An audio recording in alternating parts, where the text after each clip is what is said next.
How to fix iPhone and iPad personal hotspot not working.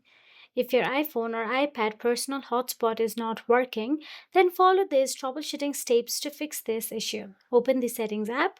Then all you have to do is go to the cellular. Then make sure that you have turned it on. Then tap on the personal hotspot and make sure it is also enabled. Now, once you have done so, go back to the settings and let's start with the most quickest and easiest hack, that is restarting your device. Restart both the iPhone or iPad and the device you are trying to connect, like laptop or any other device. And once restarted, go to the Settings app and scroll down and tap on the General option available in there. Inside General, all you have to do is tap on the Software Update and make sure that you are up to date to the latest version of the software. If any install are available, then tap on the Download or Install option available there and install the latest version.